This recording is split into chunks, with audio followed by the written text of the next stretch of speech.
Salam Kopastus.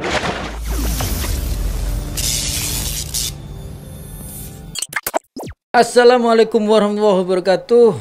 Salam Kopastus. Jumpa lagi bersama DJ Pasos. Semoga kita semua dalam keadaan sehat walafiat. Amin. Masih berlanjut tentang minyak goreng.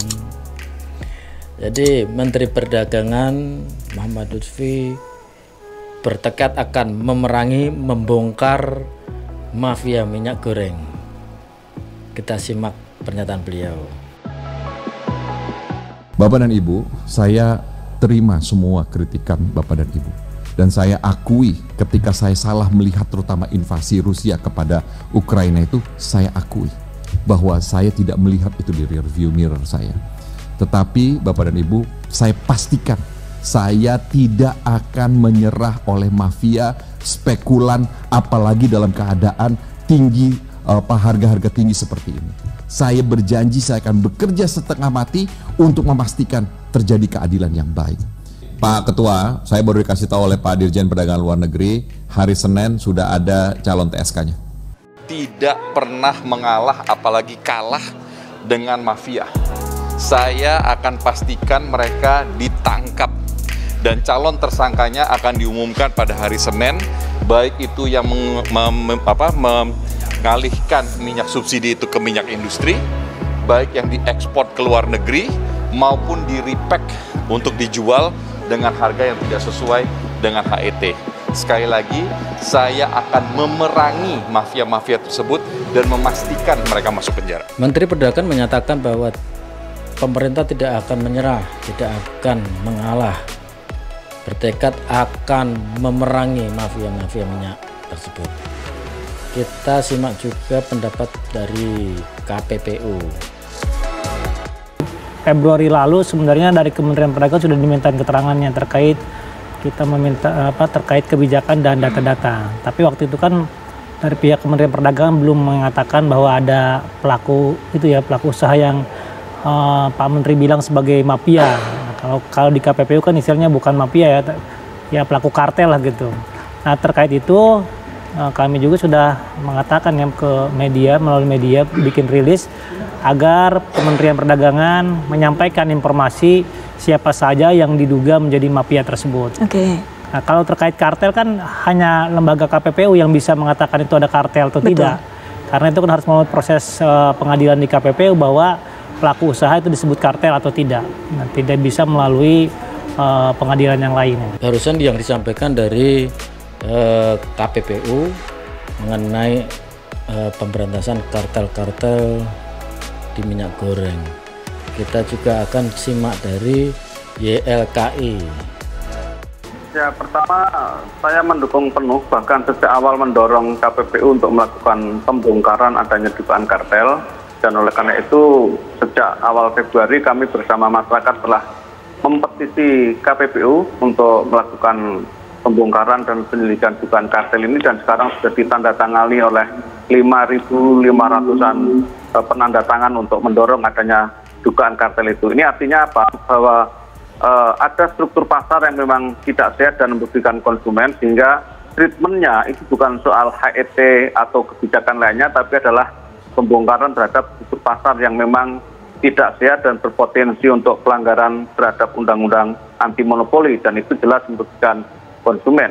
Dan kemudian dari sisi pidana ya tentu saja kita support, karena memang ada pasal-pasal pidana yang diterapkan baik pada konteks undang-undang perlindungan konsumen, undang-undang perdagangan ataupun undang-undang lainnya, sehingga memang porsi kepolisian dan Satgas Pangan untuk bisa juga melakukan upaya pro justisia, upaya tindakan pidana, dan kemudian siapa pelakunya tentu harus diproses secara hukum.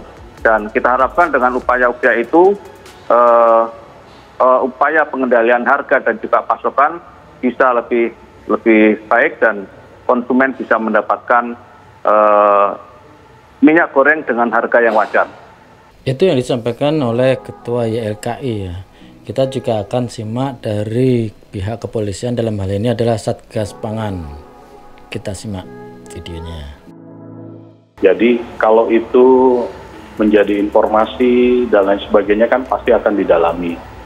Dan sudah akan pasti diumumkan kalau memang alat buktinya sudah cukup, ya pasti. Dari fenomena-fenomena ini kan ada beberapa hal yang bisa kami sedikit simpulkan tentang potensi-potensi dalam penyalahguna atau mungkin dalam pelanggaran di bidang ini.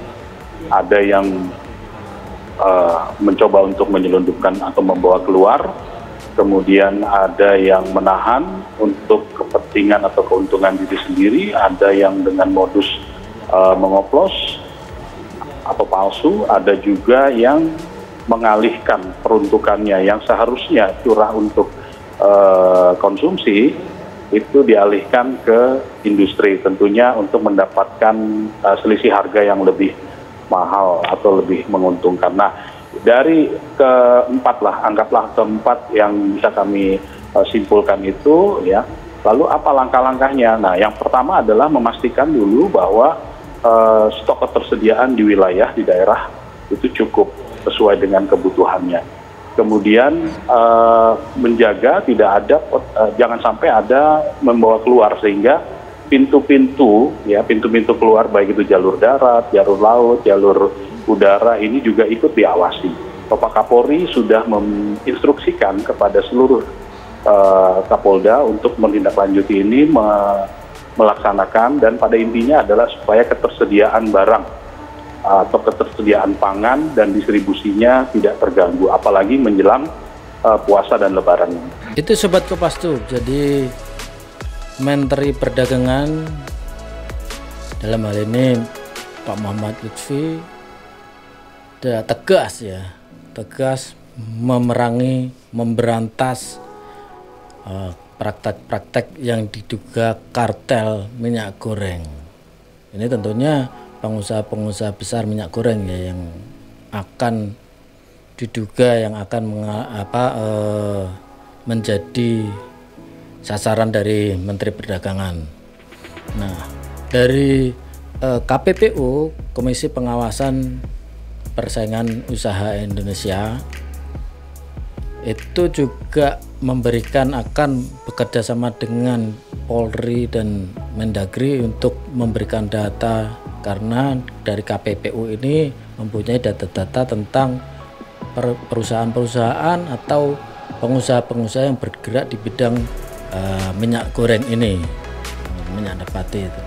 Dari data-data tersebut tentunya nanti akan diinput atau dipakai sebagai bahan informasi yang akan ditindaklanjuti oleh pihak kepolisian. Dari YLKI, Yayasan Lembaga Konsumen Indonesia, juga memberikan masukan tentang keinginan masyarakat dengan melakukan petisi atau tanda tangan tentang pemberantasan kartel atau mafia minyak goreng ini. Sudah tercatat hampir di atas 5.000 ya yang sudah menandatanganin. Nah, dari pihak kepolisian dalam hal ini adalah Satgas Pangan Polri, Irjen Polisi Helmi juga akan merespon dan menindaklanjuti dengan melakukan penyelidikan dan penyidikan juga nanti apabila memang dari pihak kepolisian dengan data dari KPPU maupun secara langsung di lapangan apabila memenuhi paling tidak 4 kriteria tadi yang disebutkan oleh Satgas Pangan. Yang pertama, membawa atau mengekspor ke luar negeri, kemudian menimbun untuk kepentingan pribadi atau mengumpulkan, kemudian mengoplos atau mencampur minyak-minyak ini, kemudian yang terakhir yaitu menyalahgunakan kegunaannya yang untuk konsumsi kemudian dialihkan ke industri. Itu tentunya dari pihak kepolisian akan menindak tegas. Itu yang disampaikan oleh Kepala Satgas Pangan Polri, Irjen Polisi Helmi ya tadi ya. Nah, kalau menurut saya ini memang kartel atau mafia, memang mereka tentunya mempunyai ikatan ya, saling berkomunikasi. Memang sangat riskan, berat juga kalau dipikir ya, kalau secara kita ya. Mungkin mereka sistem rantainya sudah sangat kuat. Kenapa?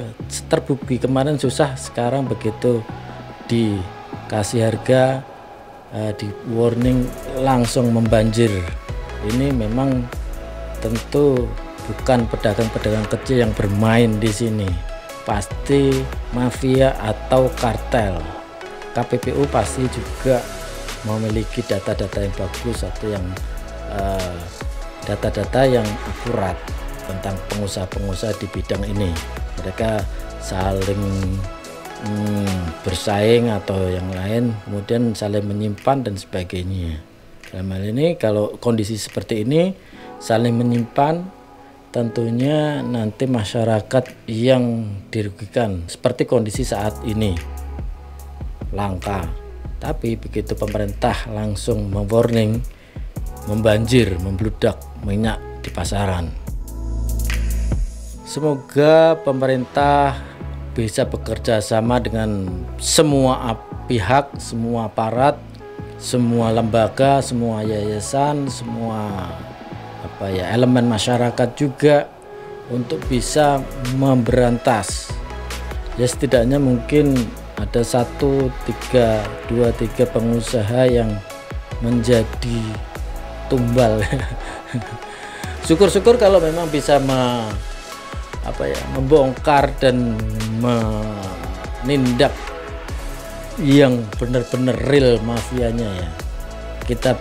Saya berharap saya pengen tahu siapa real pengusahanya bergerak di minyak goreng ini. Dia mungkin mandi minyak terus ya, minyakkan terus, gelimis kepala rambutnya.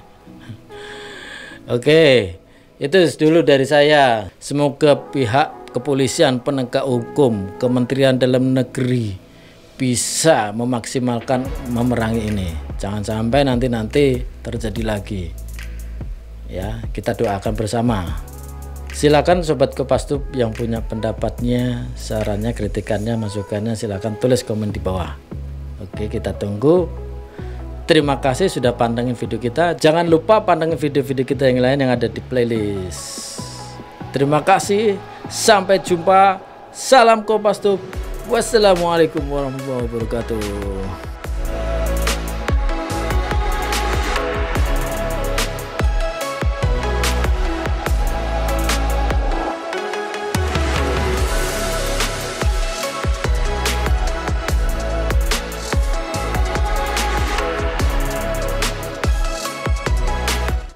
Salam Kopassus.